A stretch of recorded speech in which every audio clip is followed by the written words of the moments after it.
toi qui nous rejoins en cette belle journée dans le cadre de notre émission Halte Famille. Et c'est avec beaucoup de joie que nous te retrouvons et que nous savons que nous allons passer un temps de qualité. Nous allons revenir sur la thématique du viol qui est un point très important dans notre société parce que c'est une thématique qui touche toutes les couches sociales. J'aimerais rappeler à notre mémoire que nous considérons la famille comme toute personne qui vit dans un cadre. Ça peut être un conjoint et son épouse et leurs enfants. Ça peut être une maman monoparentale ou un papa monoparental. Ça peut aussi être tout simplement une femme qui vit avec un chat, qui vit avec un chien, parce que la considération de la famille est moderne. Nous vivons dans une société moderne. Ça peut être tout simplement des enfants qui habitent une maison. Fait que le thème du viol nous concerne tous. Parce que ce soit dans nos familles personnelles, que ce soit chez nos proches, chez des amis, que ce soit chez des collègues, ou encore que ce soit même à la télévision, chez des inconnus, nous avons souvent entendu parler du viol comme un fait de société décrié et même condamné par la loi, punissable. Et les peines sont évaluées selon les juges, selon les situations.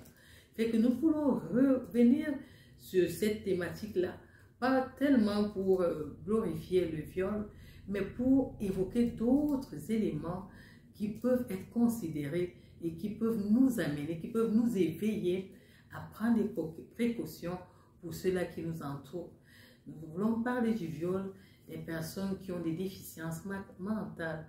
Nous savons que tout ce qui est mental, c'est des personnes qui, certes, qui sont des personnes à part entière comme nous, mais qui, pour une raison, que ce soit clinique ou une raison, un choc émotionnel, ou bien parce que ce sont des personnes en bas âge, ont cette faiblesse, n'ont pas la capacité d'appréhender le danger et leur vulnérabilité est exploitée par des violeurs et actuellement des violeuses parce que de plus en plus nous avons un nouveau phénomène montant qui est le viol perpétré par des personnes de sexe féminin.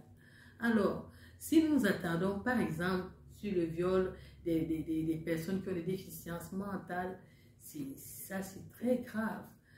Nous pouvons voir dans les sociétés, peut-être pas dans les sociétés européanisées, parce que là, il y a quand même un suivi des personnes qui présentent des déficiences sur le plan mental, mais plus dans les sociétés africaines où, à cause du degré de paupérisation, les familles ne sont pas prises en charge. Vous allez voir que vous pouvez rencontrer une folle qui est enceinte et on se demande comment ça s'est passé.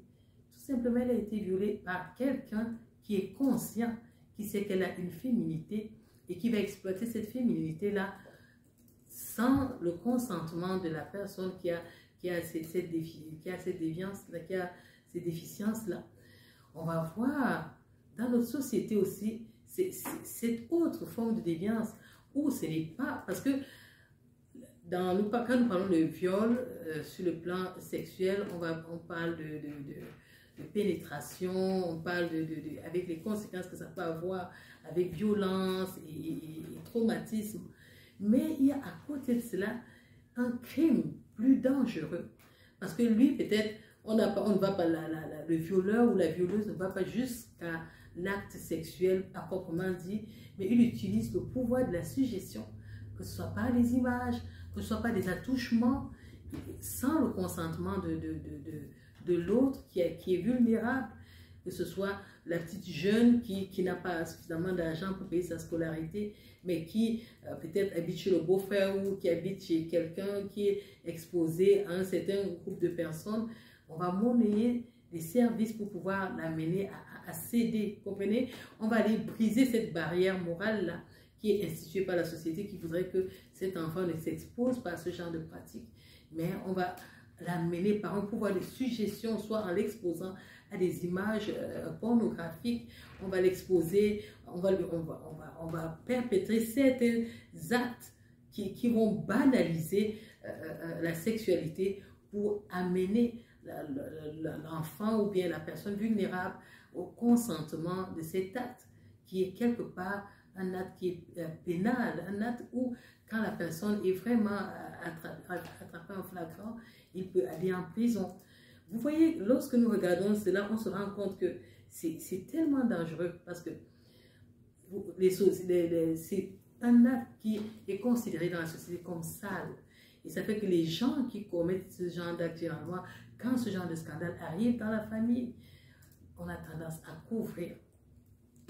Mon interpellation aujourd'hui au niveau de la famille, c'est ne couvrez pas. Parce que la personne, l'enfant qui est exposé à ce genre d'acte est une victime. Et le traumatisme que ces actes-là peuvent avoir sur la vie sur le développement, que ce soit émotionnel, le développement sexuel, est dangereux. Et je voudrais vous dire, peut-être vous ne le savez pas, que vous qui commettez ce genre d'acte, vous créez des monstres.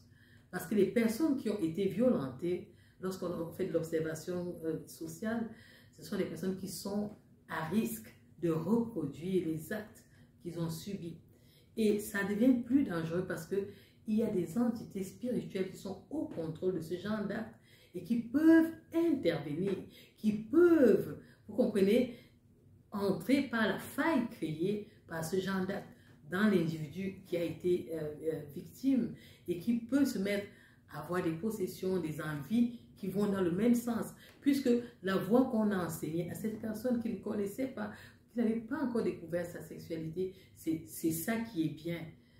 C'est-à-dire, il y a des ans, je me rappelle, je parlais avec quelqu'un qui disait, ah, moi, ma première sexualité, ça s'est passé, je ne savais même pas, c'est quelqu'un, une aînée qui m'a amené à ça. Et après, il s'est retrouvé dans ça, il pensait que c'était bien, jusqu'à ce qu'il prenne conscience, il se rende compte, en face des Écritures, que non, ce n'est pas quelque chose de bien. Fait que nous interpellons les familles.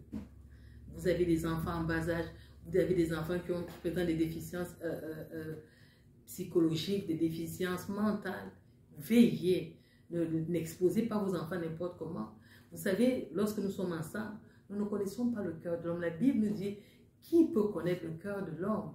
Le cœur de l'homme est méchant par-dessus tout, car c'est lui qui vient toutes sortes de mal.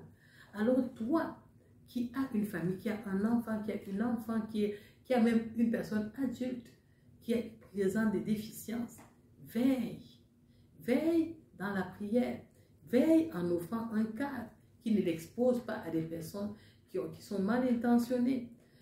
Comme ce n'est pas écrit sur le visage de quelqu'un violeur, ne permet pas que la personne qui est en déficience, la personne qui est vulnérable soit exposée à un certain genre de milieu qui soit favorable. Vous savez, le viol n'est pas seulement au niveau de la famille, même au niveau des amitiés. Lorsque vous allez rencontrer des jeunes, vous parlez avec eux, ils vont vous dire que c'est une amie qui m'a amené à ça, c'est un ami qui m'a dit découvrons ça. Et parce qu'il n'est pas généralement exposé à cela, il va penser que c'est bien.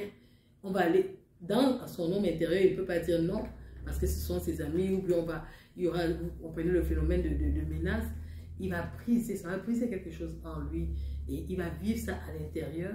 Vous allez vous rendre compte que l'enfant qui avait l'air épanoui ne parle plus, il y a quelque chose à l'intérieur. Un autre conseil que je pourrais donner aux parents, c'est parler avec vos enfants. Parler avec vos enfants. Nous avons toute la littérature qui peut accompagner l'éducation de l'enfant, qui peut vous aider à désacraliser certaines choses pour passer le message à l'enfant sans pour autant souiller sa mémoire, sans pour autant l'exposer à des images ou à de la pornographie. On peut éduquer parce que l'enfant, il vous voit ensemble, il se rend compte que maman a été enceinte, maman a accouché. Il est important de donner le canevas d'éducation à l'enfant, lui montrant que l'enfant, ça naît dans une famille. Un enfant, voilà ce qui est bien pour toi. Parce que quand vous donnez la voix du bien, il peut discerner quand quelque chose est mal. Vous pouvez aussi lui dire que ça, c'est mal. Quelqu'un qui te touche dans tes parties intimes, c'est mal. Quelqu'un qui t'amène à aller toucher les parties intimes d'une autre personne, c'est mal.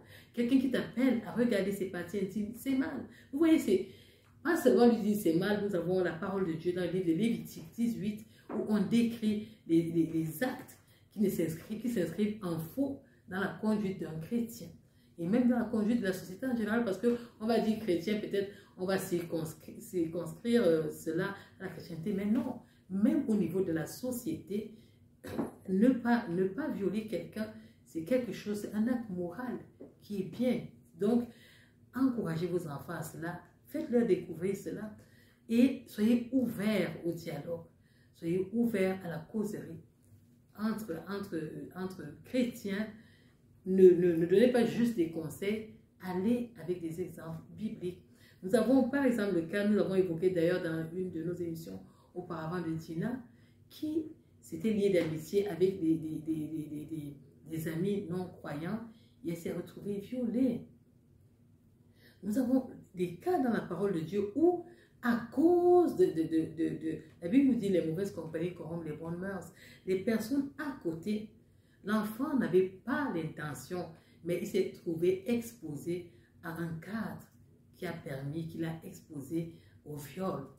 Donc, dans notre société, quand vous avez quelqu'un qui a une déficience mentale, que ce soit une femme, que ce soit un enfant, parce que le viol n'est plus seulement dans les hétérosexuels, on a le viol homo, où des femmes peuvent violer des enfants, des femmes peuvent initier des adolescents à la sexualité contre leur, en essayant de corrompre, parce que le viol, comme je l'ai dit, n'est pas juste l'acte sexuel.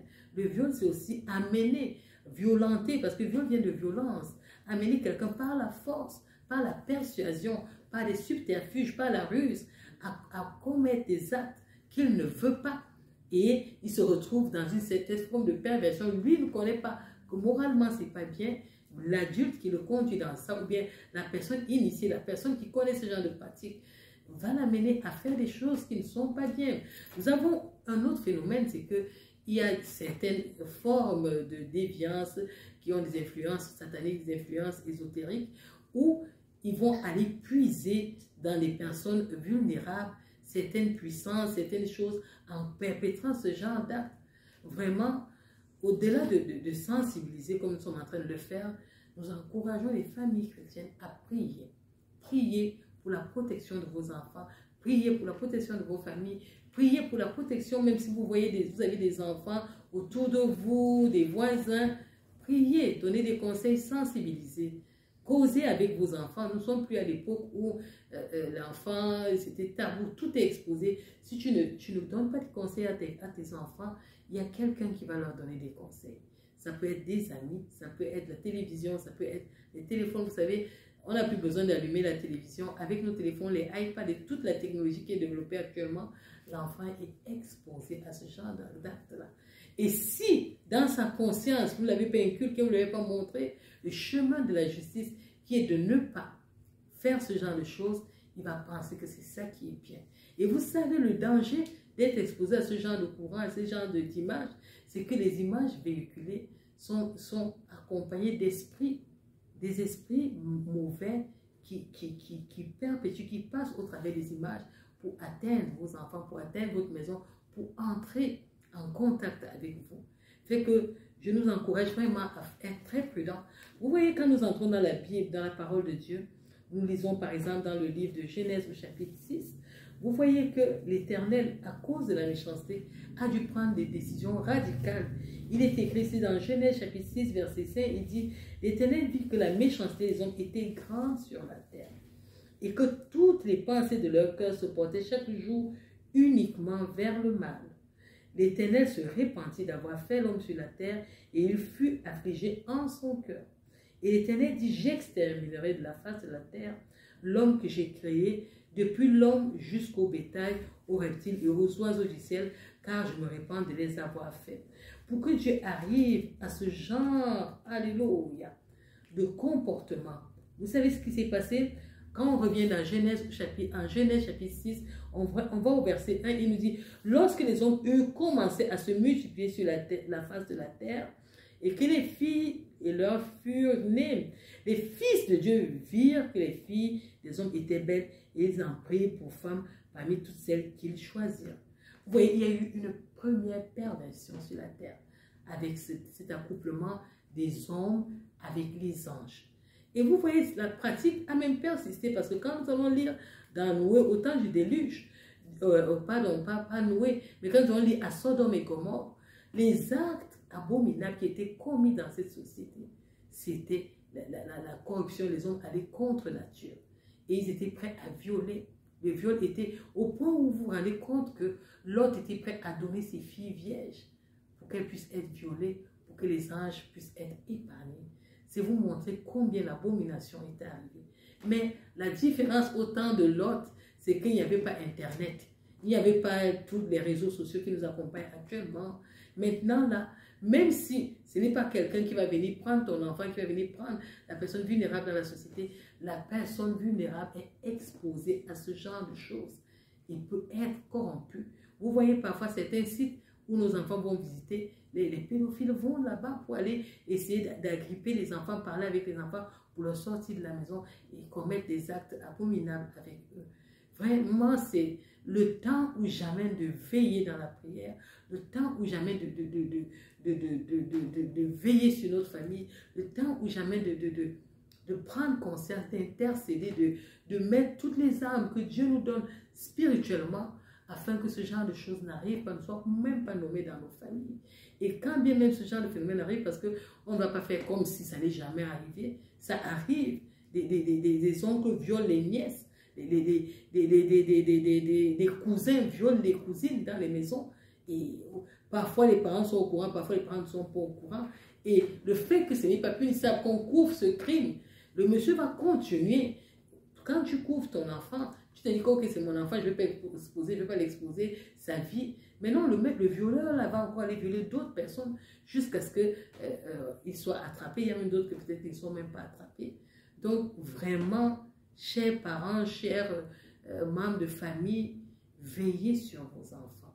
Veillez sur l'éducation de vos enfants. Veillez sur l'éducation des personnes vulnérables.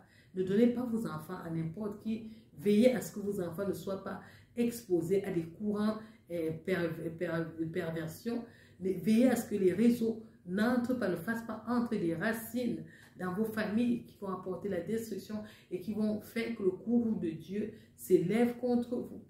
En parlant du viol, nous voulons sensibiliser, premièrement, les familles que c'est un phénomène qui existe, un phénomène qui est présent, et un phénomène qui se passe dans les familles, même si on n'en parle pas, même si les victimes n'en parlent pas. Lorsque, après quelques émissions, on se rend compte, les gens nous approchent pour dire, voilà, moi j'ai été victime de ça, et maintenant je ne veux plus me marier, moi j'ai été victime. Et vous voyez, c'est aussi dangereux que les personnes exposées à ce genre de phénomène.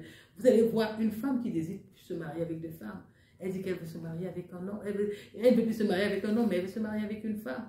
Elle te dit, je ne veux même plus me marier du tout. Une femme qui devient comme un homme. À l'intérieur d'elle, elle est comme un homme. Elle végète, elle est frigide. Vous allez voir d'autres, au-delà de la réaction, parce qu'elle n'a pas, elle a été violentée, elle n'a pas pu réagir, elle était vulnérable. Quand elle devient consciente, qu'elle devient mature, elle est violente. Elle est violente. C'est d'autant plus dangereux, comme je l'ai évoqué tout à l'heure, que ça peut aller jusqu'à cas de possession. La personne a tellement de la colère, c'est une porte ouverte et d'autres démons viennent, ils sentent. Le phénomène est vraiment dangereux.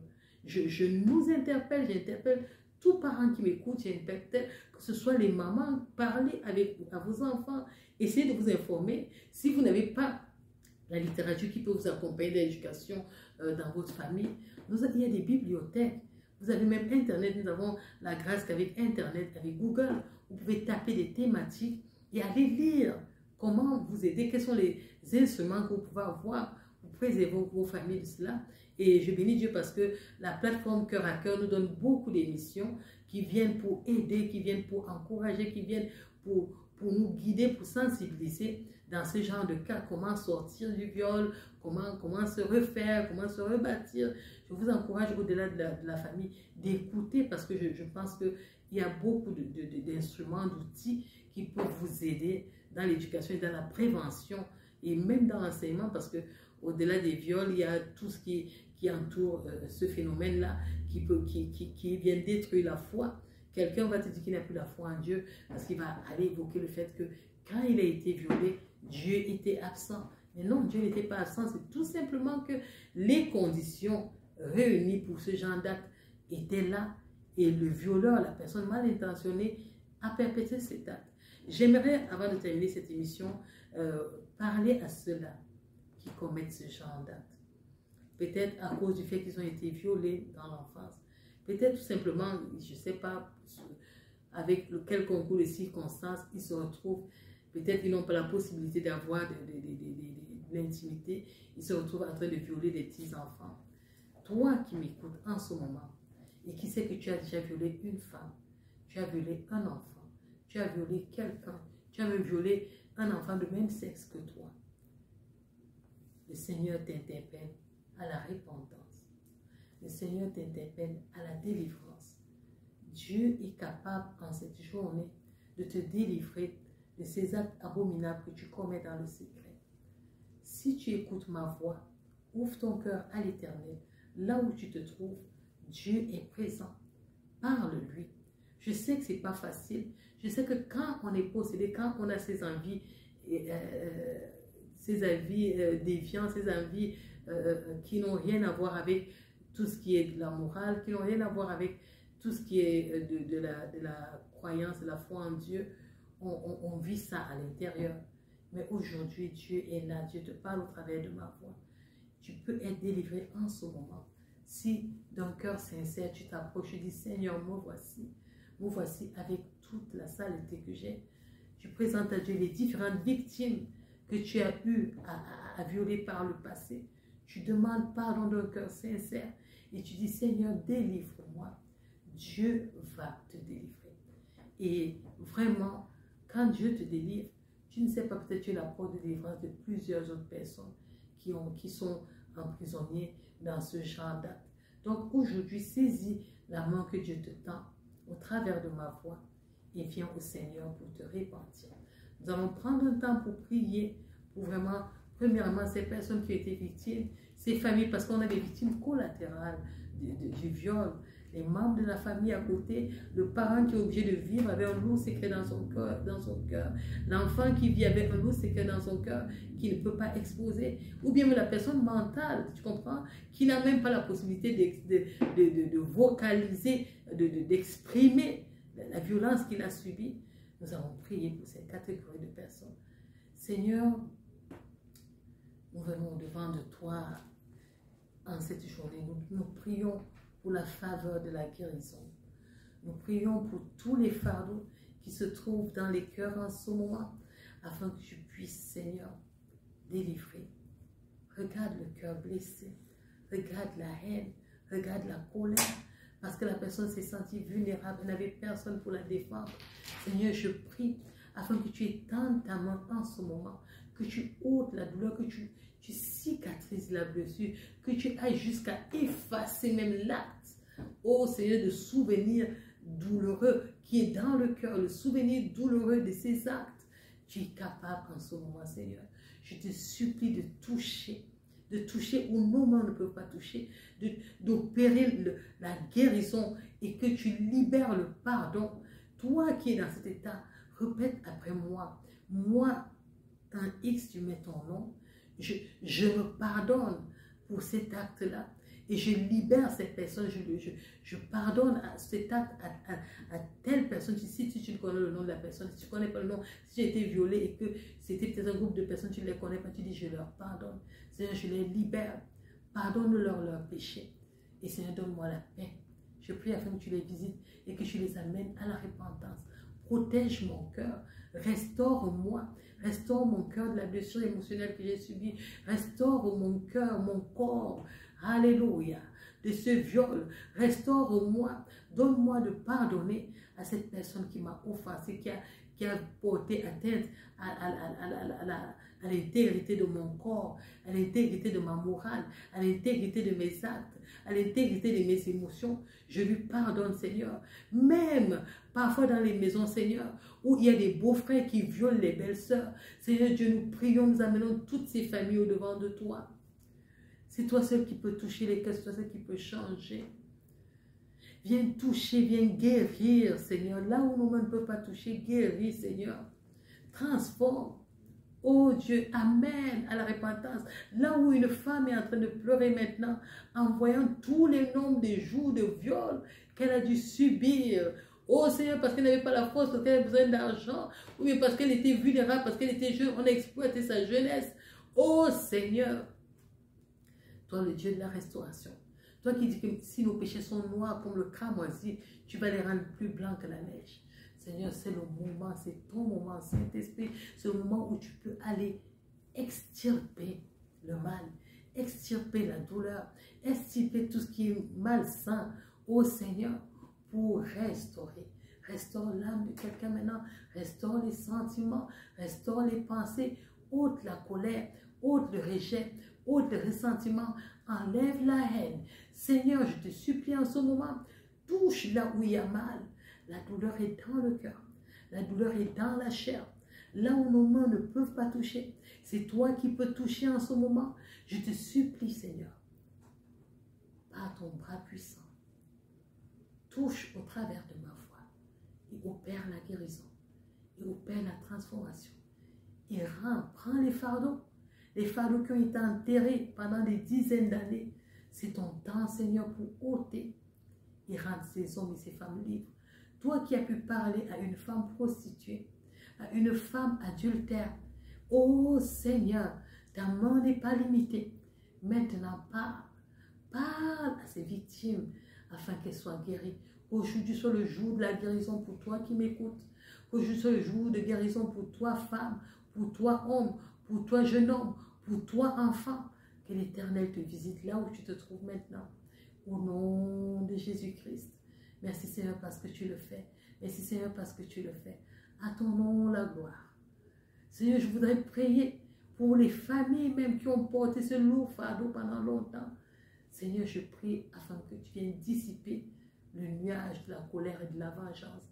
Nous avons vu des frères tués à cause de leur sœur qui avait été violée. Nous avons vu, oh Seigneur, dans la famille du roi David, que le frère a programmé de violer sa sœur au point où son autre frère a vengé le sang de sa sœur en tuant son frère.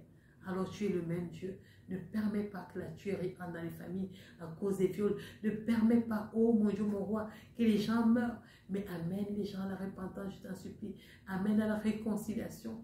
Maintenant, dans une famille où il y a des pleurs à cause des viols, je prie pour ta grâce particulière. Toi seul es capable de réparer les brèches qui ont été brisées. Au nom de Jésus, souffle un vent nouveau. Au nom puissant de Jésus-Christ. Alléluia. Je voudrais élever la voix au Seigneur en dernier ressort pour tous ces violeurs conscients, inconscients, pour toutes ces personnes faibles qui sont malades. Oh Dieu, aie pitié et viens délivrer de cet esprit méchant qui se multiplie, qui multiplie des actes de méchanceté, de violence au travers de ces hommes, au travers de ces femmes, au travers de ces jeunes. Oui Seigneur, donne-leur de prendre conscience du mal qu'ils perpétuent et délivre-les au Seigneur. Tu dis dans la prière que le Seigneur nous a donnée, délivre-nous de tout mal. Seigneur, aujourd'hui, je demande la délivrance contre l'esprit de viol. Je te supplie pour toute personne qui est possédée par cet esprit et qui nous écoute, et même qui ne nous écoutera pas. Seigneur, qui est exposé. Seigneur, je prie pour ta grâce au nom de Jésus-Christ. Merci Seigneur parce que tu fais grâce. Merci parce que tu visites. Merci pour les témoignages. Merci parce que la délivrance entre dans les maisons. Merci parce que, oh Dieu, tu libères les captifs et tu les rends heureux. Que la gloire, la magnificence, l'honneur te soient rendus parce que tu vas faire au-delà de tout ce que nous pouvons te demander dans le précieux nom de Jésus. Entre tes mains, nous recommandons ces familles que tu restaures, ces familles, oh alléluia, que tu délivres. Donne-leur d'aller à tes pieds, suscite dans leur cœur l'amour de toi, le désir de te chercher au nom puissant de Jésus-Christ. Amen. Amen. Que Dieu vous bénisse. Et nous sommes contents d'avoir pu aborder cette thématique. Je sais que plusieurs personnes auront peut-être des questions. Si vous sentez que vous avez besoin d'être accompagné dans cela, vous êtes une famille qui a été exposée au viol et vous sentez que vous avez besoin d'accompagnement, il y a les coordonnées de cœur à cœur qui vont passer. Il y a plusieurs pasteurs qui pourront entrer en contact avec vous pour vous aider. Et si c'est mon contact que vous voulez, juste écrire à cœur et la requête va me parvenir et nous pourrons voir comment vous accompagner. Que Dieu vous bénisse abondamment et nous croyons que le Seigneur a fait quelque chose au travers de cette émission. Soyez bénis et que la paix demeure sur vos familles. Au nom de Jésus-Christ. Amen.